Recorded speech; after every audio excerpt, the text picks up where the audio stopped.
Hey everyone, it's Desy Cheng, and today I'm going to be comparing the Fujifilm X100V versus the Leica Q.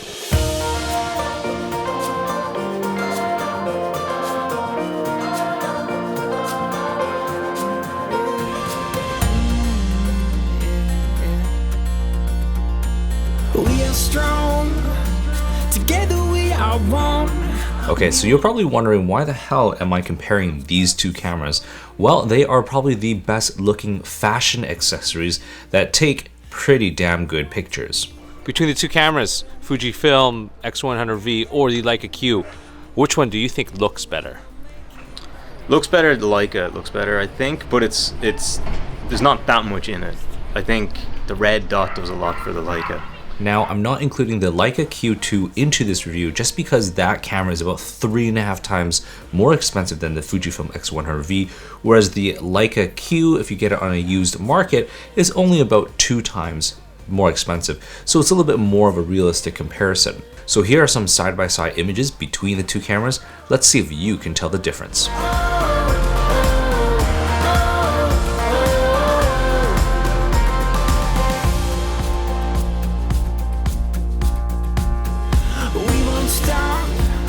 We've only begun, here and now. Today we are one. Yeah, we can be anything we want to be. So camera 1 was Leica and camera 2 I put as Fujifilm. So in terms of shooting experience and having fun, they both were fun and great. However, if I had to choose one, I would actually prefer the Leica Q just because it just felt a little bit better in the hands because it is a little bit larger and a little bit heavier, and the autofocus is faster and snappier, and also the LCD on the back end as well as the EVF, the colors are a little bit more vibrant when you're taking your photos. I know all of that doesn't matter because when you're editing it all changes things, but in terms of an overall shooting experience, I would prefer the Leica Q. Not saying the Fujifilm is bad, it's just if I had to choose one, based on shooting experience, I would choose the Leica. However, when I brought the raw files into Lightroom, you'd think that the Leica Q would have been much more than the Fujifilm just because it's a full frame sensor and it has more megapixels. However, when you're looking at the photos side by side, you wouldn't be able to tell that one camera is better than the other camera. However, though, the colors, when I was tweaking it and editing the colors, I much prefer the Fujifilm's color science just because it was a little bit more effortless to get it to a pleasing image, whereas for the Leica one, it actually took me a little bit more effort, just a little bit, to get it to something similar to that of the Fujifilm. So just because of that, I actually prefer the Fujifilm, and if I had to choose one of the cameras, it would be this one. All right, Andrew, between the two cameras, which one is better for video? They both suck balls. And yes, Andrew is absolutely right. Both of the video cameras are not very good with video. The Leica Q is absolutely terrible for everything video related, so I wouldn't even touch it. The Fujifilm, yes, it has 4K, and yes, you can use the film simulations to make it look good. However, the autofocus is unreliable, and it is actually very, very noisy when you're autofocusing. So this is essentially more of a manual focus video camera, and it's so small and ergonomically not that great that I actually would suggest that shooting with an iPhone is going to be much better in terms of a shooting experience. Okay, so the Fujifilm is 544 grams with the lens hood and also this half leather case attached, whereas the Leica Q is 743 grams, so about a 200 gram difference. Now, I'm not going to go too much into the specs just because I want to focus more about the image quality as well as the overall shooting experience. And if you want something that has the top specs, the blazing fast autofocus, none of these cameras are for you. You should just get a Sony or a Canon or something like that. Let's start off with the Leica Q about some features that make this camera stand out. The 28mm f1.7 lens is absolutely stunning, and it's great because you can actually switch it to macro mode if you want to take photos of things close up.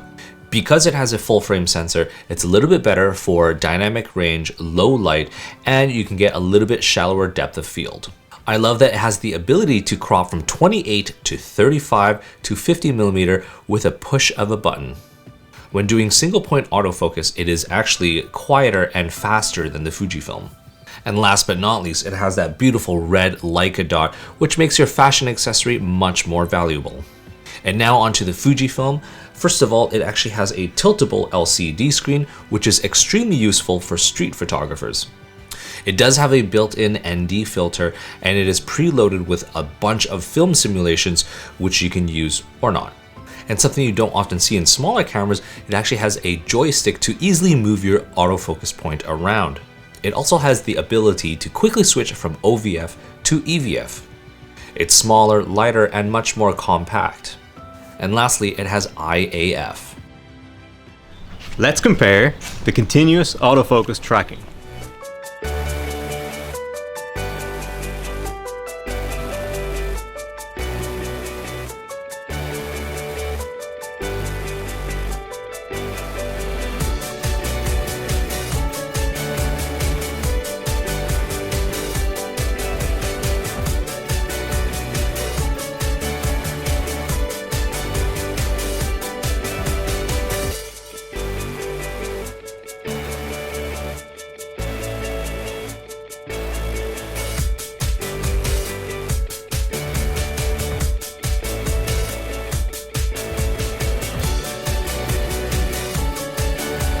So unfortunately, both of these cameras perform terribly when autofocus tracking on a subject. And it was just so sluggish and laggy that I had no confidence in it getting any photos in focus at all. I mean, I did get some photos in focus, but I wasn't very confident that I would get, the right action shot or anything like that. So if you had kids or toddlers who are fast and running around, I would highly recommend that you look towards Sony or Canon, which has a much superior autofocusing system where you could almost get like a 99% hit rate for getting your photos in focus. So yeah, in terms of autofocus tracking, these ones are not that great. Good for street photography, landscape, portraits, things like that. But moving subjects, they're very, very underwhelming. Both of these cameras offer that retro-esque street photographer vibe, and whether you go with Fujifilm or Leica, I feel like you're not going to go wrong. However, in terms of a shooting experience, I did like shooting with the Leica more, just because it's a little bit bigger in my hands, has a little bit more weight, and the autofocus is faster and snappier, and the LCD, or the colors in the LCD, are just more vibrant, and I just feel like the images looking at my LCD are better than the Fujifilm. However, when I brought the images into Lightroom and you process them, I personally actually prefer the colors coming out of the Fujifilm over the Leica. So just because of that, I personally, if I had to choose one of these cameras, I would stick to the Fujifilm. But again, that's just my personal opinion. So anyways guys, I hope you enjoyed this video, and if you want to see me do more, please like and subscribe, and definitely don't forget to follow me on Instagram at Desy31.